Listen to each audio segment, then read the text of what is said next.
Good morning, students. Today we will start a new chapter, polynomial. This lecture is lecture number 1 for the polynomial. Polynomial के लिए पहला lecture है. Last lecture में हमने real number समाप्त कर लिया था. जब हमने रियल नंबर समाप्त किया तो हमने 7 लेक्चर हो गए थे. तो हमने एक पार्ट को समाप्त कर लिया. क्लास 10th का जो पहला चैप्टर है रियल नंबर, उसको हमने बहुत अच्छी तरीके से समाप्त कर लिया. अब हम दूसरे चैप्टर पे आ रहे हैं, पॉलिनोमियल. पॉलिनोमियल चैप्टर नंबर 2 का लेक्चर नंबर 1 आज हम स्टार्ट कर रहे हैं. तो यहाँ पे अगर हम देखें लेक्चर नंबर 1 में हम सबसे पहले चीज़ देखेंगे आज कि पॉलिनोमियल है क्या, हम इसको समझते कैसे हैं, पॉलिनोमियल में हमने क्या क्या जानना है, पॉलिनोमियल को पढ़ेंगे कैसे. हम सिर्फ और सिर्फ आज ये समझेंगे व्हाट इज पॉलिनोमियल. सिर्फ आज हम इस वर्ड को डिकोड करेंगे, इस वर्ड को डिकोड करेंगे और कुछ नहीं. आज हम एक्सरसाइज नहीं स्टार्ट कर रहे हैं ना कुछ कर रहे हैं. आज हम सिर्फ पॉलिनोमियल के इस वर्ड को डिकोड करेंगे. How to examine what is polynomial, what is polynomial. So we start. Polynomial word से अगर आप देखिए, पॉली का मतलब होता है कभी भी किसी भी चीज़ को जब हम ज़्यादा मात्रा में लेते हैं, ज़्यादा काउंटिंग में लेते हैं, तो हम उसको पॉली बोलते हैं. क्या बोलते हैं? पॉली बोलते हैं. जैसे कि आपने पॉलीथीन सुना होगा, पॉलीमर सुना होगा. पॉली का मतलब हमेशा मैक्सिमम, ज़्यादा नंबर्स, ठीक ना. मोर नंबर्स, मैक्सिमम ना कहें, मोर नंबर्स. तो वहाँ से हमने वर्ड को पॉलिनोमियल समझा. जब हमने पॉलिनोमियल को में से पॉली को समझा तो यहाँ तक पहुँचने की जो कहानी है वो कहाँ से है. अगर बेटा हम बात करें किसी भी एक्सप्रेशन में, अगर वन टर्म हो, किसी भी एक्सप्रेशन में सिर्फ और सिर्फ एक टर्म हो तो हम उसको मोनोनॉमियल कहते हैं. किसी भी एक्सप्रेशन में एक टर्म हो हम उसको मोनोनॉमियल कहते हैं. अगर किसी भी एक्सप्रेशन में मोर देन वन मतलब 2 टर्म्स हो जाए, बाइनोमियल. 2 टर्म्स हो जाए बाइनोमियल, हम इसी को क्वाड्रेटिक कहते हैं, या इसी को हम क्वाड्रेटिक कहते हैं. अभी हमारा चैप्टर नंबर 4 यहीं से रिलेट करेगा. अगर मोर देन 2 हो जाए मतलब 3, ट्राइनोमियल. Monomial, binomial, trinomial. 4 हो जाए, 4 टर्म हो जाए, टेट्रानोमियल. 4 टर्म हो जाए, टेट्रानोमियल. वैसे 3 तक ही होता है, मिडिल लिया जाता है, लेकिन 4 हो जाए तो टेट्रानोमियल. और जब भी मोर देन 4 आएगा, 4 से ज़्यादा जो भी आएगा हम उसको पॉलिनोमियल बोलेंगे, हम उसको पॉलिनोमियल बोलेंगे. ठीक, पॉलिनोमियल. अब अगर हम इस पॉलिनोमियल में अगर हम समझेंगे तो क्या समझा हमने, ये एक टाइप के अलजेब्रिक एक्सप्रेशन को दिखाता है, एक टाइप के अलजेब्रिक एक्सप्रेशन के सीक्वेंस को दिखाता है. अगर मैं इसका आइडियल इक्वेशन लिखना चाहूँ, अगर मैं इसका आइडियल इक्वेशन लिखना चाहूँ तो आइडियल इक्वेशन की अगर मैं बात करूँ तो इसका ये हो जाएगा ideal equation, ax² bx + c या समथिंग.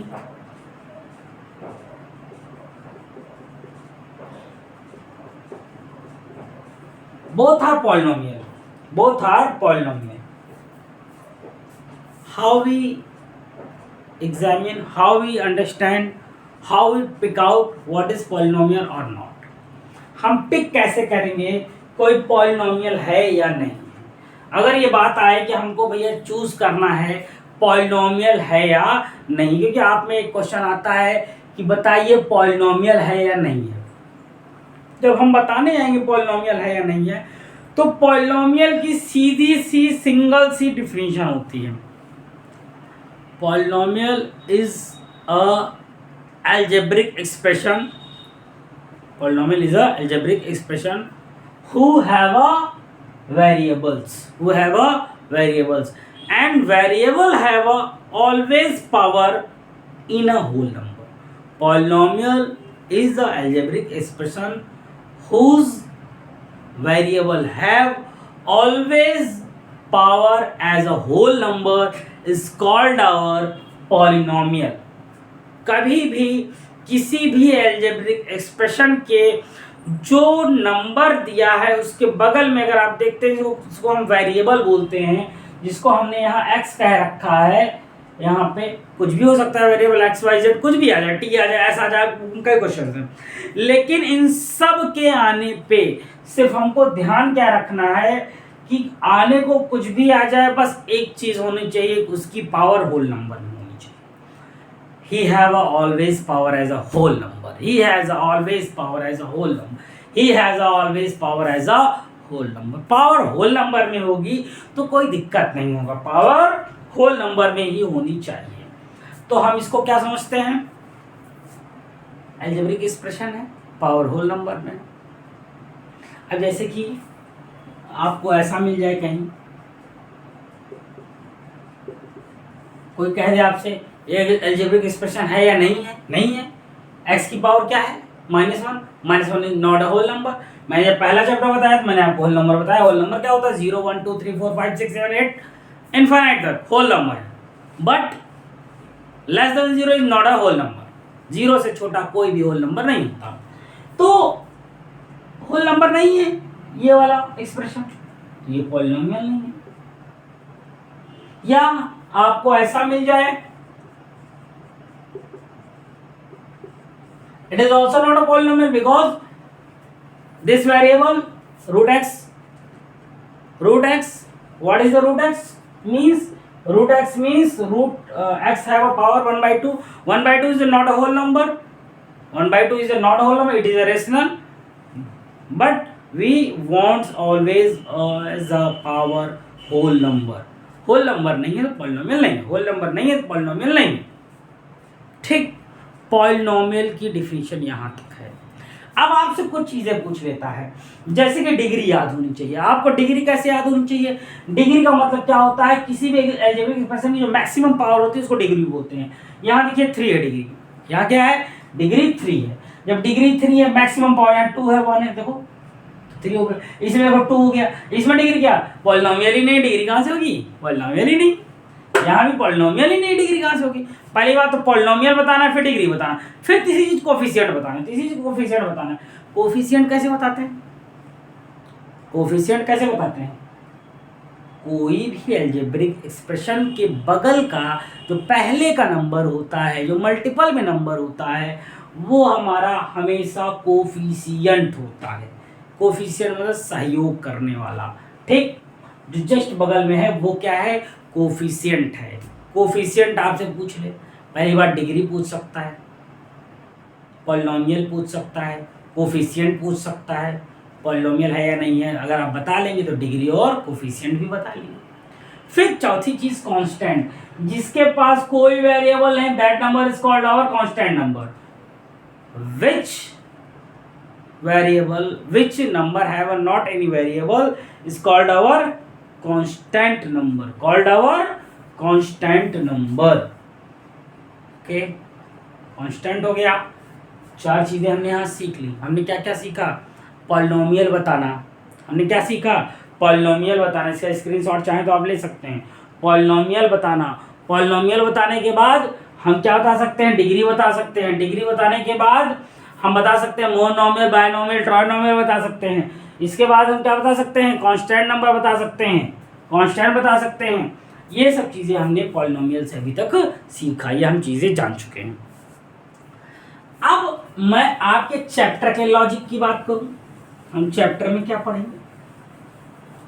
अभी तक आपको मैंने सिर्फ और सिर्फ ये बताया कि आपको पॉलिनोमियल कैसे पहचानना है। पॉलिनोमियल कैसे पहचानेंगे? जब आप पॉलिनोमियल पहचानना सीख गए तो जानिएगा इस चैप्टर में आपकी बुक के हिसाब से अब मैं बात करूं तो हमको सिर्फ और सिर्फ इस टाइप का इक्वेशन पहले समझना है, जो कि बाइनोमियल है। बाइनोमियल के साथ साथ इसी को क्वाड्रेटिक भी बोलते हैं। क्वाड्रेटिक उस टाइप का आपका पॉलिनोमियल होता है, लीनियर इक्वेशन पॉलिनोमियल होता है क्वाड्रेटिक। कैसा होता है? जो कि पावर को 2 दिखाए, मैक्सिमम पावर डिग्री को 2 दिखाए। ठीक, मैक्सिमम डिग्री को 2 दिखाए, वो क्वाड्रेटिक कहलाता है, मैक्सिमम डिग्री को 2 दिखाए वो क्वाड्रेटिक कहलाएगा। ठीक, इस चीज को दिमाग में रखिएगा। हमने वहां पहले सबसे पहले क्या पढ़ा, एक टर्म होता है मोनोनॉमियल, 2 टर्म होता है बायोनॉमियल, 3 टर्म ट्राइनॉमियल। उसके बाद यहाँ पे हम आए, हमने ये पॉलिनॉमियल की बात कर ली। ये एक टाइप का, देखिए कितने भी टर्म आ सकते हैं। यहाँ पे हमको डिग्री से मतलब है। अगर डिग्री 2 है तो हम इसको क्वाड्रेटिक बोलते हैं। डिग्री 2 है तो इसको क्या बोलते हैं, क्वाड्रेटिक बोलते हैं। याद रखिएगा, if any expression have a degree 2, that type of expression called the quadratic equation. Quadratic equation, quadratic equation degree 2 then called the quadratic equation. ठीक, अब यहाँ पे क्वाड्रेटिक इक्वेशन हो गया। अब इस क्वाड्रेटिक जब डिग्री 2 है तो इसके बेटा 2 सॉल्यूशन होंगे, या उसी सॉल्यूशन को हम क्या बोलते हैं, रूट्स बोलते हैं। हम उसी सॉल्यूशन को जीरोस बोलते हैं, उसी सॉल्यूशन को हम सॉल्यूशन बोलते हैं, solutions. We have a 2 solution always by the quadratic equation. Quadratic equation के हमेशा 2 सॉल्यूशन होते हैं। क्वाड्रेटिक इक्वेशन के हमेशा 2 सॉल्यूशन होते हैं। ठीक, अब इन 2 सॉल्यूशन को हमको फाइंड करने से पहले, हम अभी क्वेश्चन ले रहे हैं, इससे पहले हमको कुछ फॉर्मूले समझ लेने चाहिए कि अगर 2 सॉल्यूशन हैं तो बेटा अगर मैं बात करूं तो उन दोनों सॉल्यूशंस का कभी सम किया जाए, sum of zeros of polynomial is always minus B by A. ये फॉर्मूला है, इसको आपकी बुक्स में इस फॉर्म में भी मिलेगा। हम अगर जीरोस को अल्फा और बीटा मान लें, ठीक, अब यहीं पे ध्यान दीजिएगा, product of zeros C by A, या इसी को हम क्या बोलते हैं, alpha into beta C by A, alpha into beta C by A, alpha plus beta, alpha into beta, B by A minus B by A C by A. समझ रहे हैं, मतलब कि ये बी और ए क्या है समझना चाहिए आपको। Coefficient of x square is called the A, coefficient of x is called the B, constant term is called the C, called the C. Coefficient of x square called the A, देखिए दोनों में है, coefficient of x is called the B और constant term C. मतलब आपको अगर कहीं से सम ऑफ जीरोस या सम ऑफ रूट्स निकालना है तो हमको क्या करना पड़ेगा, coefficient of x upon coefficient of x square with the negative sign, और प्रोडक्ट निकालना है coefficient of constant number and coefficient of x square is called the product of zeros. ये सम ऑफ जीरोस, ये product of zeros, sum of zeros, ये product of zeros. अगर अब आपको कहीं ये दोनों दे दे, क्वाड्रेटिक इक्वेशन बनाने को बोल दे, तो उसके लिए बेटा जी जो फॉर्मूला बनता है वो ये बनता है।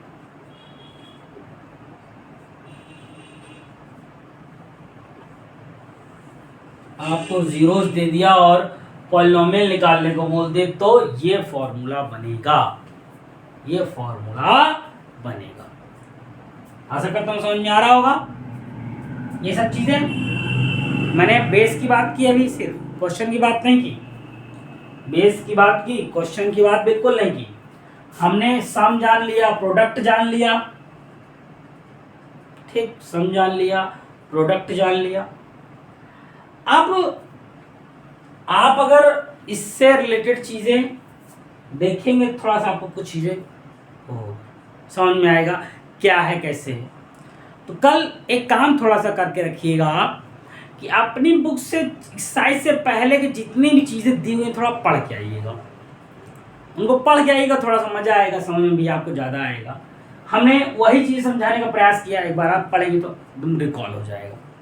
सो पढ़ के आइए कल, तो इसके आगे की बात होगी। Thank you class.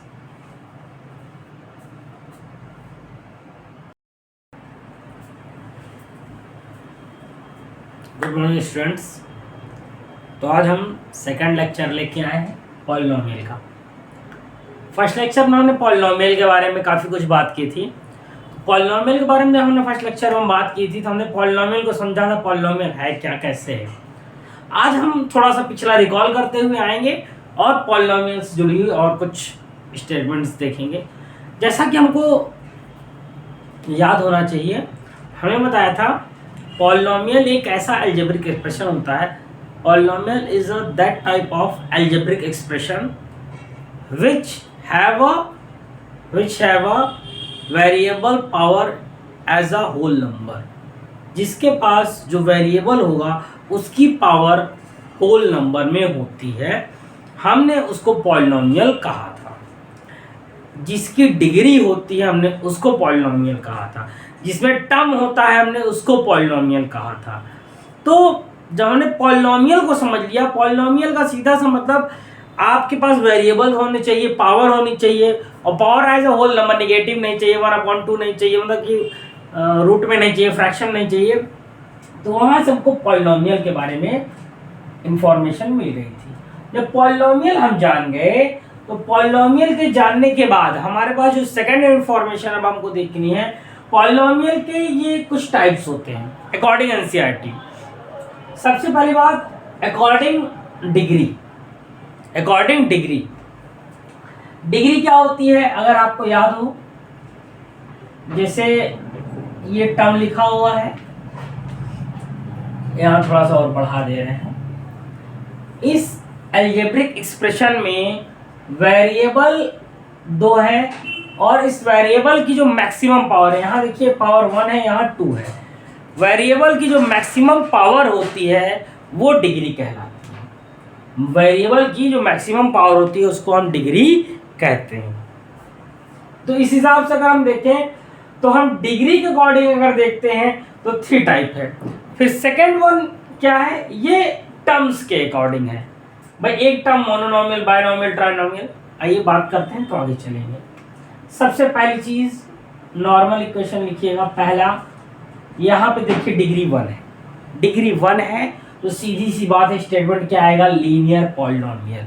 डिग्री 1 है तो लीनियर पॉलिनोमियल, डिग्री 1 है तो लीनियर पॉलिनोमियल। अब अगला देखिएगा क्वाड्रेटिक, क्वाड्रेटिक पॉलिनोमियल। डिग्री अगर किसी की 2 हो जाए, मैक्सिमम पावर 2 हो गई तो क्या हो गया, क्वाड्रेटिक पॉलिनोमियल। ठीक, 2 हो जाए, 3 हो जाए तो डिग्री, डिग्री अगर इन केस 3 हो जाए तो क्यूबिक पॉलिनोमियल। डिग्री 1 है तो लीनियर, डिग्री 2 है क्वाड्रेटिक, डिग्री 3 है क्यूबिक, डिग्री 4 है क्वाड्रिक, डिग्री 4 है तो क्वाड्रिक पॉलिनोमियल। आपने क्लास 9 में पढ़ रखा है इसको, ठीक। इसीलिए मैंने इसको पिछले लेक्चर में बहुत ज़्यादा एक्सप्लेन नहीं किया था, लेकिन कर दे रहा हूँ। ठीक, क्वाड्रिक पॉलिनोमियल। इस तरह से पॉलिनोमियल टाइप हो गए। अगर किसी भी पॉलिनोमियल में एक टर्म हो उसको मोनोनोमियल कहते हैं। किसी भी पॉलिनोमियल में 2 टर्म हो, बायनोमियल। किसी भी पॉलिनोमियल में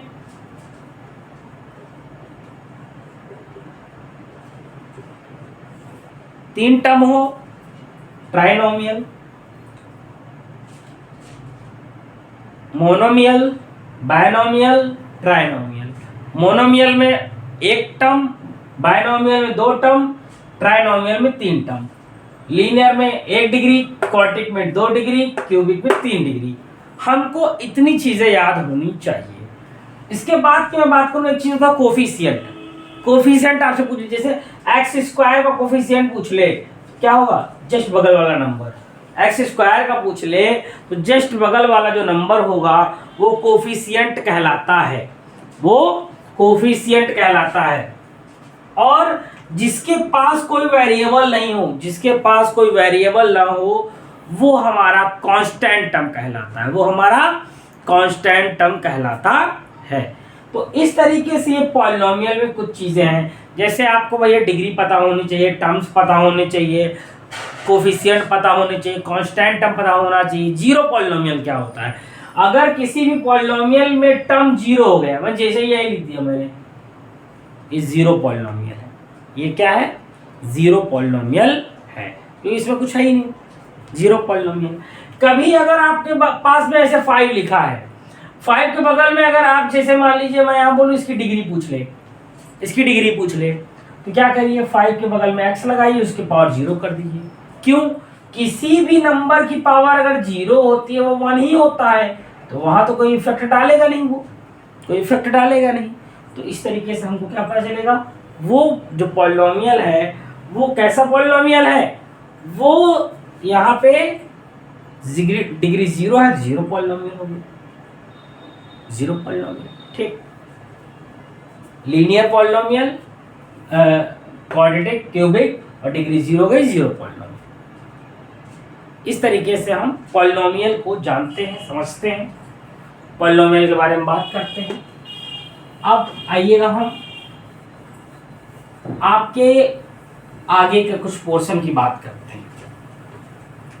आगे कुछ पोर्शन में अगर मैं बात करूं, तो मैंने लास्ट क्लास में आपको ये बताया था कि सम और कैसे भी हम किसी भी एक इक्वेशन के बारे में हम बात करके उससे रिलेटेड वो करते हैं। तो सबसे पहली बात हमको पता होना चाहिए आइडियल इक्वेशन क्या है, आइडियल इक्वेशन क्या होता है। मैं आज पहली बार हर एक उन चीज़ों की बात कर रहा हूँ। अगर आपका इक्वेशन ये है आइडियल इक्वेशन, तो यहाँ पे sum of zeros minus B by A, product of zeros,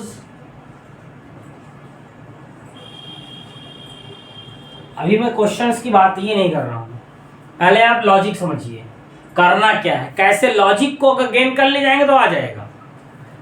अब यहाँ पे ये हो गया, और इसी को हमको ये इस फॉर्म में भी लिखा मिलता है।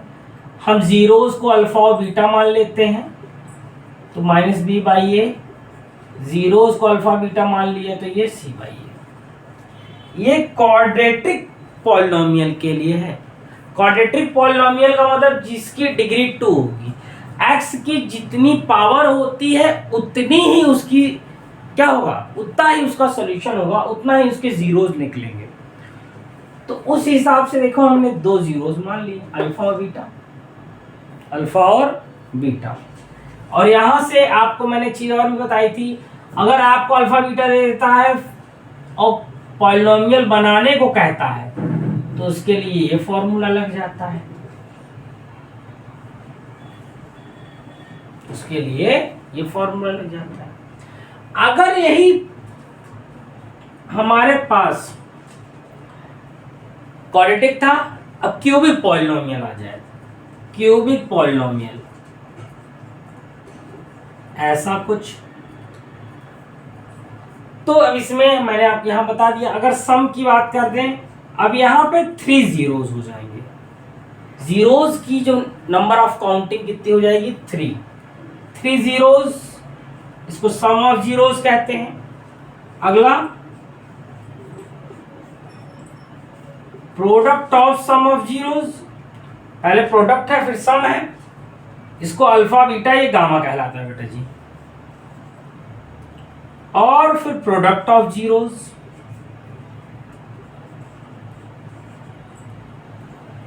Product of zeros. तो इस तरीके से हमको पता चलता है जब क्यूबिक पॉलिनोमियल है तो ये फिनोमिना है, और क्वाड्रेटिक पॉलिनोमियल है तो ये फिनोमिना है। 2 पावर्स के लिए ये है, 3 पावर्स के लिए ये। तो 2 फ्रेम में हम सोच के चल रहे हैं। अब हमको जब क्वेश्चंस आएंगे तो 2 डिग्री वाले और 3 डिग्री वाले दोनों आते हैं, तो हम यहाँ पे इसको आप नोट कर लीजिए। तब हम नेक्स्ट क्लास में आपसे इस लॉजिक से रिलेटेड क्वेश्चंस पे आएंगे, मतलब कि एक्सरसाइज पे आएंगे। एक्सरसाइजेस बहुत ज़्यादा नहीं है, इसलिए मैंने इसको बार बार एक्सप्लेन करने का प्रयास किया, क्योंकि यहाँ से इन सब चीज़ों से ही डायरेक्ट क्वेश्चन उठ के आ जाते हैं। सो गाइस, इसको पढ़िएगा, रिवाइज करिएगा। नेक्स्ट क्लास में हम मिलेंगे आपसे, तो हम इससे रिलेटेड एक्सरसाइज के बारे में बात करेंगे। So thank you guys.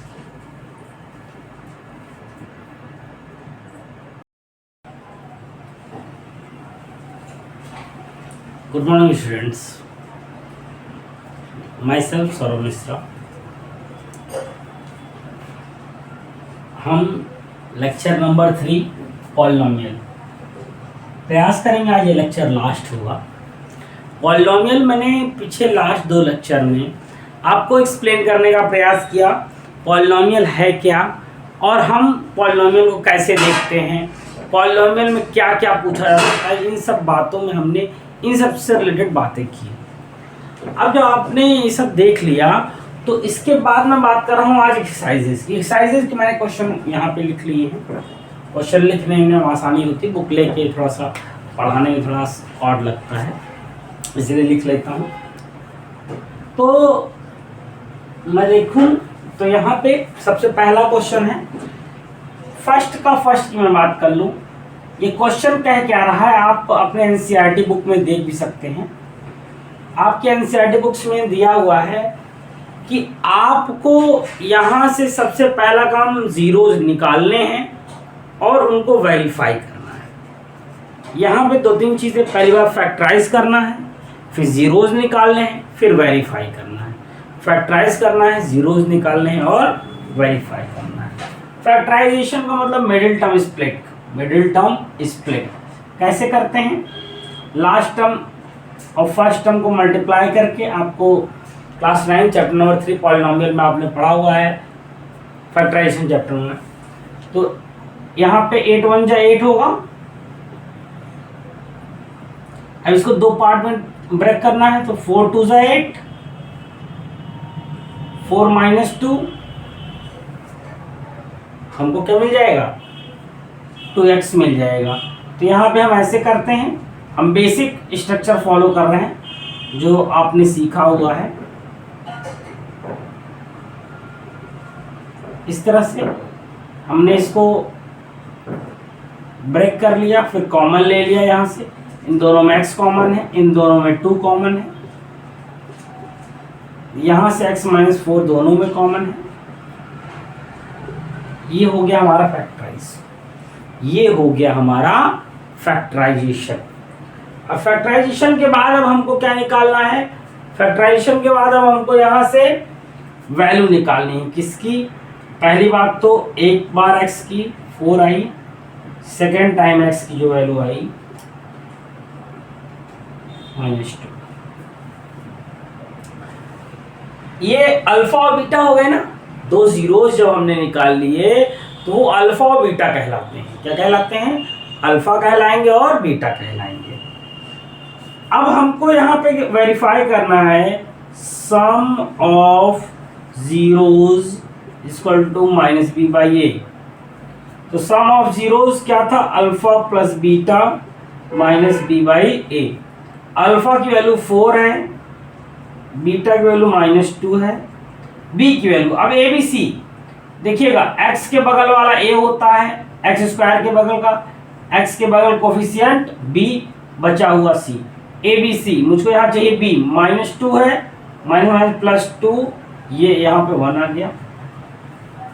ठीक, यहाँ प्लस माइनस होगा, 4 - 2 2 आ गया। एक तो वेरीफाई हो गया। दूसरा, प्रोडक्ट ऑफ जीरोज। आपके इस पेपर से इसी टाइप के क्वेश्चन आते हैं। Product of zeros, alpha into beta c/a। 4 है, ये -2 है, c की वैल्यू -8 है, ये 1 है। c की वैल्यू यहाँ पे -8 है। अब यहाँ पे आप इसको अलग से असाइन करके वैल्यूज लिख सकते हो, बता सकते हो भैया a की वैल्यू क्या है, मेरे पास 1 है, b की -2 है, c की -8 है, c की -8। यहाँ पे देखिएगा 4 2 जा -8 8। तो इस तरीके से हमने क्या कर दिया, इसको फैक्टराइज किया और ये वेरीफाई करना। फैक्टराइज करके हमको वेरीफाई करना है हर एक क्वेश्चन को। हर एक क्वेश्चन को हम पहले फैक्टराइज करेंगे, फिर वेरीफाई करेंगे। फैक्टराइज करने के बाद वेरिफिकेशन का प्रोसेस बहुत आसान है। बस आपको इसमें फैक्टराइज करना है। अगर आप फैक्टराइज कर लेंगे तो आप वेरीफाई करने में आपको कोई दिक्कत नहीं आएगी। बस मेन जो इसमें थीम है आपको सिर्फ फैक्टराइजेशन में दिक्कत नहीं होनी चाहिए, फैक्टराइज आप सही करिए, फैक्टराइज गलत नहीं होना चाहिए। तो आई थिंक सो आपने लोग ने समझ लिया होगा, स्क्रीनशॉट ले लीजिएगा, अदरवाइज वीडियो को पीछे करके देख लीजिएगा। मैं सेम लॉजिक पे अगले क्वेश्चन की मैं बात करता हूँ। अगला क्वेश्चन हमारा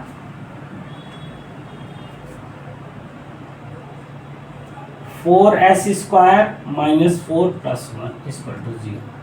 मैंने कहा first and last number constant और कोफिशिएंट ऑफ x² को मल्टीप्लाई करते हैं। 4 × 1 = 4। अगर देखिए आप 2 × 2 = 4 होता है, 2 + 2 4 होता है, मिडिल टर्म 4 मुझको मिल जाएगा। तो मैं इसको यहाँ इस तरह से कर सकता हूँ, यहाँ मैं इसको 2s कॉमन ले सकता हूँ, तो ये 2s बचेगा, यहाँ -1, यहाँ -1 ले लूँ तो ये 2s - 1 बचेगा। अब यहाँ पे देखिएगा 2s - 1 2s - 1 दोनों सेम आ गया। दैट मीन्स अगर हम यहाँ नोटिस करते थे क्या था, ये स्क्वायर नंबर था, डायरेक्ट स्क्वायर हम इसको बना सकते थे, a - b का होल स्क्वायर था, ये हमने इस तरह कर लिया। ठीक, अब s की वैल्यू क्या आई 1/2 और दूसरे वाले की भी यही आएगी, दोनों वैल्यू सेम आएगी, s = 1/2। अब फिर से sum of zeros alpha plus beta minus b/a और प्रोडक्ट ऑफ जीरोस वेरीफाई करना है c/a। Alpha plus beta 1/2 plus 1/2 minus b की वैल्यू क्या है a b c, b है -4 और a की वैल्यू है 4, माइनस प्लस हो जाएगा, कट जाएगा, यहाँ 1 हो जाएगा, ये नीचे से कट होगा तो ये भी 1 हो जाएगा, minus minus 4 minus minus plus हो गया, +4 4 से डिवाइड कर दिया 1 आ गया। यहाँ इसी तरीके से देखिएगा, यहाँ पे क्या है अल्फा इंटू बीटा, ये हमारे पास 1/2 1/2, c की वैल्यू है मेरे पास 1, ये 4, 1/4, ये 1/4। इस तरह देखिए सेकंड वाला भी वेरीफाई हो गया, सेकंड वाला भी वेरीफाई हो गया। बस हमको याद ये रखना है कि क्वेश्चन को फैक्टराइज ढंग से करना है। अगर हमने उसको फैक्टराइज अच्छे से कर लिया तो फैक्टराइजेशन के बाद दिक्कत नहीं आएगी। फैक्टराइज अगर हम कर पाएंगे, फैक्टराइजेशन के बाद वो क्वेश्चन आराम से हो जाएगा। फैक्टराइजेशन के बाद हम यहाँ से देखिएगा, यहाँ देख पाए हम फैक्टराइजेशन के बाद नॉर्मल हो गया, फैक्टराइजेशन के बाद कोई दिक्कत नहीं है, बस हमको वैल्यू निकालनी रह जाती है। ABC असाइन कर लिया, फिर हमने कर लिया। ठीक, आइएगा आगे चलता हूँ मैं। सिर्फ इतना दिमाग में रखिए कि फैक्टराइज करना है और फैक्टराइज करने के बाद हमको उसको तुरंत फैक्टराइज करने के बाद हमको वेरीफाई करना है, ABC की वैल्यू असाइन कर लेंगे। अब आइएगा थोड़ा आगे देखते हैं। ये क्वेश्चन यहाँ पे अगर आप देखो थर्ड वाला भी इसी तरीके से है, बस इसमें एक चीज करनी है आपको, 7x इधर लाइएगा तो आप -3 उधर चला जाएगा, 6 × 3 = 18, 6 × 3 = 18 और 9 × 2 = 18, 9 - 2 7 आ जाएगा।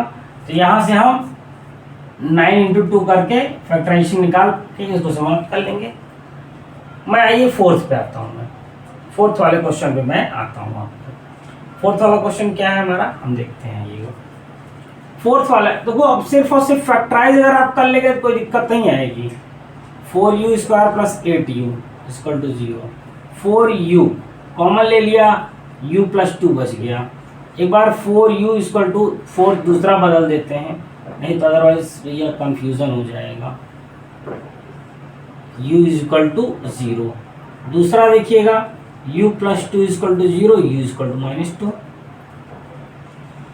अल्फा बीटा आ गया, फिर से अब हमको वही चीज करनी है, alpha plus beta = -b/a, alpha into beta = c/a। अब a b c की वैल्यू यहाँ देखिएगा, a की वैल्यू 4 है, b की वैल्यू 8 है, c की वैल्यू नॉट गिवन 0, c की वैल्यू नॉट गिवन 0, फिर से यहाँ रख देना। इसी तरह क्वेश्चन नंबर 5 में आइएगा,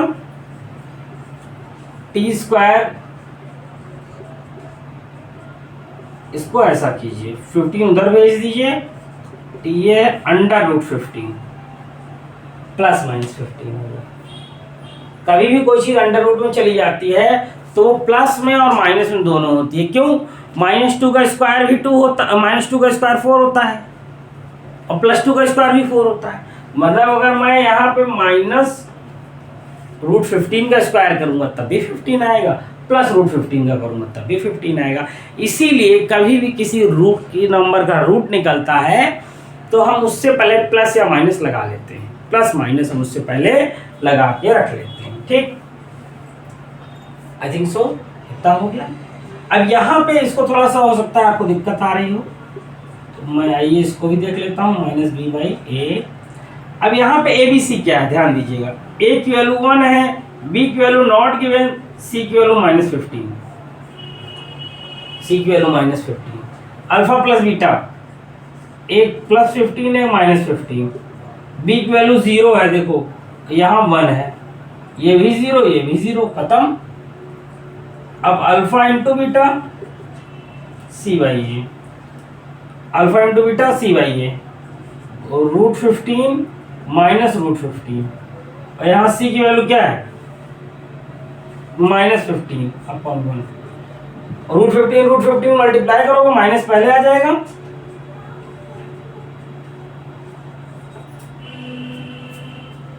सिंपल। इसी तरह ये वाला भी क्वेश्चन आप कर लेंगे, मिडिल टर्म स्प्लिट करके फैक्टराइजेशन है, मिडिल टर्म स्प्लिट करके सिर्फ फैक्टराइजेशन है, इसमें और कुछ नहीं। मिडिल टर्म स्प्लिट करिए, फैक्टराइज करिए, मिडिल टर्म स्प्लिट करके फैक्टराइज कर लेंगे तो आपका ये वाला पूरा हो जाएगा, उसमें कोई दिक्कत नहीं आएगी। स्क्रीनशॉट ले लीजिए इसका या देख लिए हैं आप, कर सकते हैं आप स्वतः।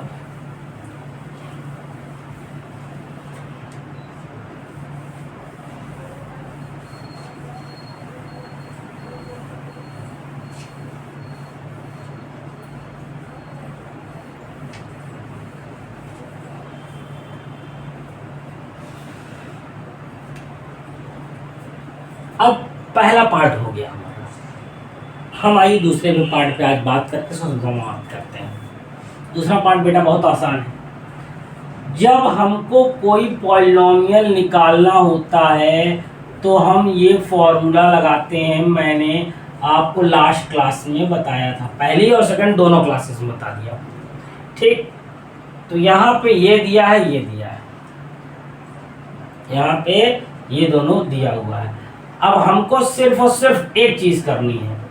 अब इस देखिएगा, क्वेश्चन में दो टाइप से देता है, क्वेश्चन में दो टाइप देता है। एक टाइप देता है कि सम करके दे दिया है, और एक टाइप देता क्या है, सम बिना किए दिया है। हमको ये क्वेश्चन पढ़ के ध्यान देना है, क्वेश्चन हमको पढ़कर ध्यान देना है। तो आपको एक चीज ध्यान दे देनी है कि आपको क्वेश्चन में दिया क्या है। ये आपको हो सकता है अल्फा और बीटा की वैल्यू दे दे, हो सकता है ये सम और प्रोडक्ट दे। एनसीईआरटी में क्या दिया है, एनसीईआरटी में आपका जो क्वेश्चन है उसने बोला है भैया सम है और दूसरा प्रोडक्ट है। हो सकता है पेपर में जरूरी नहीं है आपको ये सम और प्रोडक्ट करके दे, आपको हो सकता है दे देगा कि भैया ये अल्फा है बीटा है, तो आपको सॉल्व करना पड़ेगा। पहले सम और प्रोडक्ट निकाल लीजिएगा, तब क्वाड्रेटिक निकालिएगा। यहाँ पे आइए 1/4 इंटू एक्स प्लस -1 = 0। अब इसको हम एलसीएम ले लेते हैं, एलसीएम लेंगे तो आप सब जानते हैं क्या हो जाएगा, ये हो जाएगा 4x² - x - 4 = 4 उधर जाएगा 0 हो जाएगा, 4 × 0 0 हो जाएगा, 4 × 0 उधर जाकर 0 दे देगा। दैट मीन्स आपको बस इतना ध्यान रखना है क्या दिया हुआ है। यहाँ पे ये सब में अल्फा प्लस बीटा है पहला, दूसरा अल्फा इंटू बीटा है, alpha plus beta alpha into beta. आपको कुछ सॉल्व करना नहीं, उसकी वैल्यू रखिए यहाँ रखिए, सॉल्व कीजिए, बस खत्म। जो भी हो जो भी हो, जैसे मान लीजिए हम थर्ड वाला ले ले रहे हैं, थर्ड वाले में अगर आप देखिए अल्फा प्लस बीटा की वैल्यू क्या दे दिया है, 0 इंटू एक्स और ये +5, ये 0 हो गया, खत्म हो गया। ये हो गया हमारा क्वाड्रेटिक इक्वेशन। हमसे क्वाड्रेटिक इक्वेशन ही पूछ रहा है, क्वाड्रेटिक इक्वेशन ही हमसे पूछ रहा है। बस हमको ध्यान इतना ही दे के चलना है और कुछ बहुत ज़्यादा करना नहीं है। हमको ध्यान रखना है कि भैया अल्फा प्लस बीटा है कि अल्फा इंटू बीटा है, बस ये चीज़ क्वेश्चन पढ़ लें। जो लोग आर एस अग्रवाल से करते हैं ना, वो थोड़ा सा उसमें ध्यान दीजिए। कुछ शुरुआती जो क्वेश्चंस दिए हैं उसमें शुरुआती क्वेश्चंस में क्या बोला है ना, वो अल्फा और बीटा अलग अलग दिया है और बाद में क्या किया है, उनका सम और प्रोडक्ट दे दिया है। ठीक, तो यहाँ पे आपका ये पॉलिनोमियल चैप्टर समाप्त होता है। और कोई डाउट होगा तो आप कमेंट कर सकते हैं, आप मुझको बता सकते हैं कि क्या दिक्कत है। अदरवाइज इतना समाप्त हो गया होगा तो मैं नेक्स्ट चैप्टर लेके आऊँगा। प्रयास करूँगा नेक्स्ट चैप्टर हम साइंस का एक चैप्टर ले लें, तब हम मैथ्स पे अब उस पर आएँ। So thank you students.